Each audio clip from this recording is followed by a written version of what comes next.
గోపాలకృష్ణ భగవానికి జై. భక్త మహాశయులకు ప్రణామాలు. నేను ఈ వీడియో చేస్తున్న విషయం ఏంటి అని అంటే, నేను భజగోవిందం అనే పుస్తకాన్ని రాసిన. ఇది చూడండి, మీకు కనిపిస్తుంది భజగోవిందం. ఇది రాసి ఇప్పటికీ నాకు తెలిసి 5-6 సంవత్సరాలు అవుతుంది. భజగోవిందం భజగోవిందం గోవిందం భజ మూఢమతే ప్రాప్తే సనీతి మరణే నైనై రక్షతి డుక్కురుని కరణే అని దీన్ని సంస్కృతాన్ని తెలుగులో అనువాదం చేసి మనం చాలా పత్రికలలో ఇంతవరకు విశ్వధర్మం అయితే దాంట్లో సీరియల్గా వచ్చింది. ఈ పుస్తకాన్ని ముద్రించాలని ఉన్నది నాకు. నేను ఇంతవరకు తెలుసు అందరికీ 2017లో హరిపాఠం ముద్రణ చేసిన. నాకు నారాయణ మహారాజ్ చెప్పిండు ఈ హరిపాఠాన్ని తెలుగులో చేయమని. నేను చేసిన దాన్ని 4 సంవత్సరాలు కష్టపడి చేసిన, 17 ముద్రణ చేసిన, ఇప్పటివరకు 8,000 పుస్తకాలు ప్రింట్ చేసి పంచిన. అయితే ఈ శంకరాచార్యుని కూడా అప్పుడే నాకు చేయాలనిపించింది. అది కూడా చేసిన, గురుబోధలను చేసిన, ఈ విధంగా చేసిన.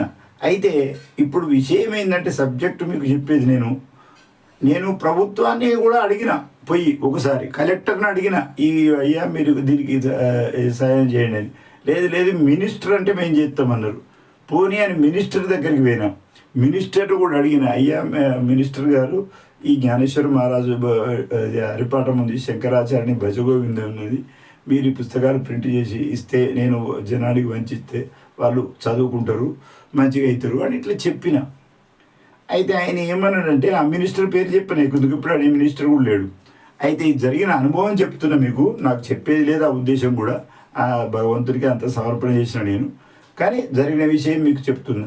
ఆయన ఏమన్నాడంటే, అందరు పుస్తకాలు రాసుకుంటూ వస్తారు, మేము ఎందరి మందికి ఇవ్వాలన్నాడు. అయితే నాకు అప్పుడు ఒకసారి కొద్దిగా అంత ఇది అనిపించింది. అట్లా కాదు, ప్రభుత్వం అన్నప్పుడు మీకు ఇది ఉంటుంది, దాని గురించి తెలుసుకున్న, అది దేవాదాయ శాఖ మంత్రివి. అందు గురించి ఏంటి అంటే, ఏ పుస్తకానికి మీరు డబ్బులు పెట్టాలి, ఏదైతే మనకు ఉపయోగపడుతుంది, దేశానికి ఉపయోగపడుతుంది, ధర్మానికి ఉపయోగపడుతుంది, దాన్ని మీరు తెలుసుకోవాలి. దీని గురించి నేను చెప్తాను, జ్ఞానేశ్వర మహారాజు గురించి అని నేను ఒక మాట చెప్పినప్పుడు. ఈ జ్ఞానేశ్వర మహారాజు 700 సంవత్సరాల కింద హరిపాఠం రాస్తే, ఇప్పటి వరకు ఈ విధంగా తులసిమాల వేసుకొని, తర్వాత ఇక్కడ నొసట తిలకం పెట్టుకొని, తర్వాత వ్యసన ముక్తులైపోయి కోట్ల మంది దీంతో మన సుఖశాంతులు పొందుతున్నారు. అయితే అదేవిధంగా మన ఇంకా దీని మీద ఒకటేంటి, సుఖాన్ని శాంతిని మంచి సంస్కారవంతమైన వ్యసన ముక్తులు అయిపోయినట్టునే ఎంతో లాభం. ప్రభుత్వం